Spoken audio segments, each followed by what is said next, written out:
Hello students, आज हम trigonometry से रिलेटेड एक टॉपिक है छोटा सा कि अगर आपको ये टेबल बनानी आती है तो आप इससे रिलेटेड क्वेश्चन बड़ी इजीली सॉल्व कर सकते हैं। सो फर्स्ट ऑफ ऑल आपको ये टेबल बनानी आनी चाहिए। इंस्टेड आप इसे याद रख पाएँ तो बहुत अच्छी बात है, बट अगर याद नहीं रख पा रहे हैं तो सिर्फ 1 या 2 मिनट के अंदर आप इस टेबल को आराम से प्रिपेयर कर सकते हैं eight the time of exam. ठीक है, आप रफ शीट जो भी आप बनाएंगे उसमें आप इस टेबल को प्रिपेयर बड़े इजीली कर सकते हैं। और इसमें से साइन कॉस टैन तक बनाने की ज़रूरत है, मैंने आगे बनाया है, लेकिन इसी में से मैं आपको बताऊंगी कि डायरेक्ट वैल्यू आप अगर यहाँ तक भी बनाते हैं साइन कॉस टैन तक, तो आप इसमें से इजीली वैल्यू कैसे जो है इनके opposite cosec secant theta and cot theta की वैल्यू कैसे निकालेंगे। फर्स्ट ऑफ ऑल आप सभी को क्या करना है, नॉर्मल नंबरिंग 0 1 2 3 4, देन उसकी अपोजिट नंबरिंग 4 3 2 1 0। ठीक है, उसके बाद जो ये ऊपर वाले नंबर्स हैं मैंने इन्हीं को लिया ताकि ये इस तरीके की फॉर्म में आ पाए। 0/4, 1/3, 2/2, 3/1, 4/0, ये आ गया। और उसके बाद जो ऊपर वाले हमारे साइन और कॉस थे इनमें हमने सबके बट्टे में लगा दिया 4।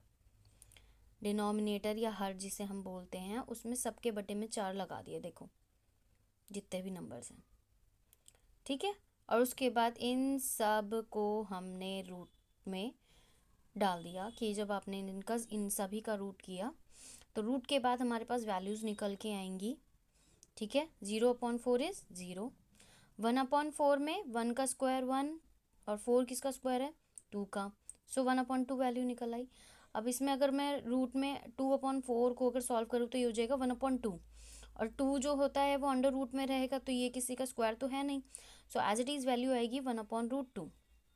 √3/2 कैसे बना, क्योंकि √3 तो एज इट इज़ रहेगा और 4 जो है वो रूट से बाहर आ गया क्योंकि 4 जो है वो 2 का स्क्वायर होता है।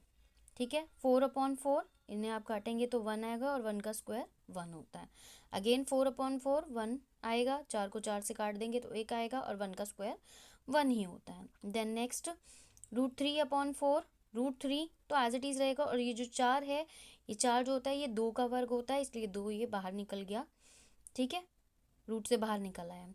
1/2 अगेन सेम एक जैसे ही है, इसमें आप इसे काटेंगे तो 2 एकम 2, 2 दूनी 4 जब ये कटेगा तो ये रह जाएगा 1/2, और 2 तो किसी नंबर का स्क्वायर है नहीं, सो 1 यहाँ पे जो है ये 1 का स्क्वायर निकल के ये बाहर आ जाएगा 1 एंड √2 रह जाएगा यहाँ पे।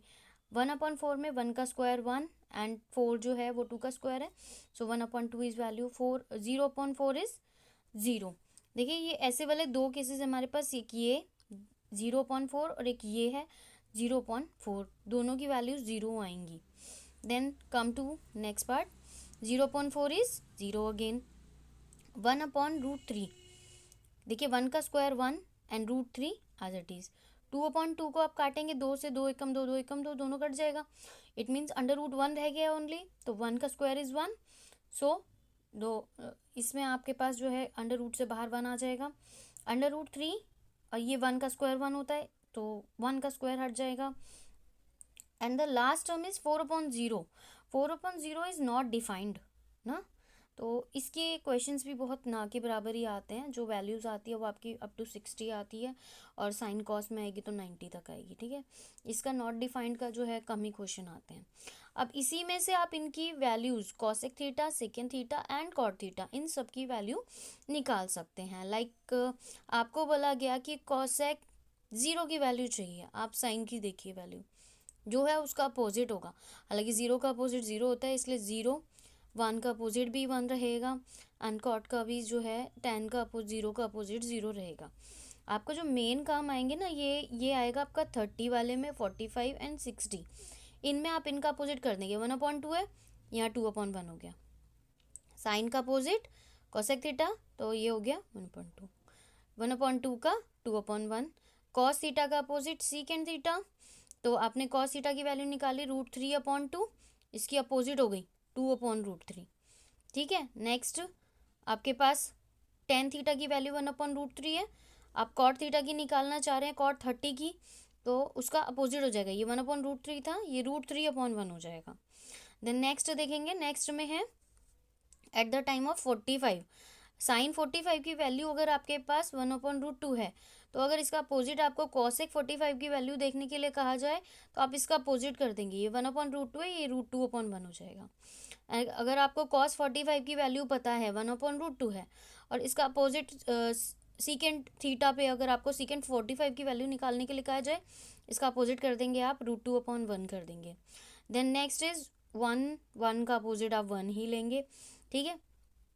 Next at the theta 60 when sine 60 is √3/2, तो इसका अपोजिट अगर कॉसेक 60 की वैल्यू आपसे पूछी जाए तो आप इसका अपोजिट कर देंगे, दिस इज √3/2, तो आप इसका कर देंगे 2/√3। नेक्स्ट है हमारे पास, अगर मान लीजिए कॉस 60 की वैल्यू है और यहाँ से सीकेंट 60 की वैल्यू निकालने के लिए कह दी जाए, तो इसका अपोजिट कर देंगे, दिस इज 1/2, इसको उल्टा करेंगे 2/1। नेक्स्ट है हमारे पास tan 60 की वैल्यू √3/1, ठीक है, और आपको कॉट 60 की वैल्यू निकालने के लिए कहा जाए तो आप जो tan 60 की वैल्यू है उसका अपोजिट कर देंगे 1/√3। And the last one is same as 0 के लिए जैसे हमने किया था, बिल्कुल सेम वैसी वैल्यूज चलेंगी। आई होप ये आप सभी को क्लियर है। इसी के साथ इसमें एक कॉन्सेप्ट और मैं ऐड करना चाहूँगी जो अभी तक आप लोग बड़ा कन्फ्यूजन में रहते हैं, ठीक है। मैंने आप लोगों को बताया था कि साइन कॉस टैन अगर आपको निकालने के लिए आए, जब आपको बेस, परपेंडिकुलर और हाइपोटेन्यूज, बेस क्या होता है, आधार, ठीक है, और पी परपेंडिकुलर होती है एक तरीके से जो ऊंचाई होती है उसे बोला जाता है, ठीक है, और एच होता है हाइपोटेन्यूज जो कि होता है विकर्ण, ठीक है। अगर मैं ये कहूँ कि एक ट्रायंगल में अगर इसे शो करना हो तो आप ट्रायंगल में इस तरीके से देख सकते हैं कि जहाँ पर भी आपका 90 डिग्री का एंगल जिस भी पर भी बन रहा होता है, जिसे हम बोलते हैं आधार, ठीक है।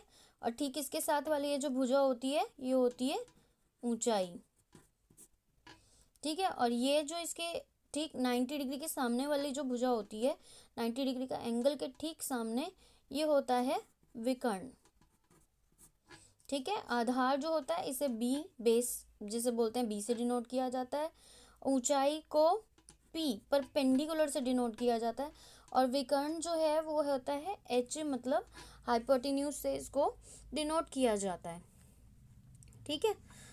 अब इसके ही बिहाफ पे मैं कहूँ आपसे, तो साइन कॉस टैन थीटा की वैल्यू जब भी निकालने के लिए आएगी, तो इसके लिए मैंने एक छोटा सा आप सभी को सिखाया था, पंडित बद्री प्रसाद हर बोले।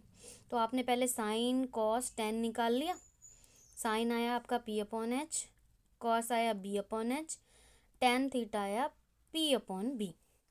और कई बार जो ज़्यादातर अभी क्वेश्चन आ रहे हैं वो आपके इसके अपोजिट्स में से निकल के आ रहे हैं, तो आप इसके अपोजिट में जो गलती कर रहे हैं उसके लिए मैंने अभी आपको ये बताना शुरू किया कि साइन का उल्टा जो होता है अपोजिट, वो होता है कोसेक थीटा। तो जो आपने साइन के लिए लिखा उसका अपोजिट यहाँ लिख लीजिए, ये P/S था तो ये हो जाएगा H/P।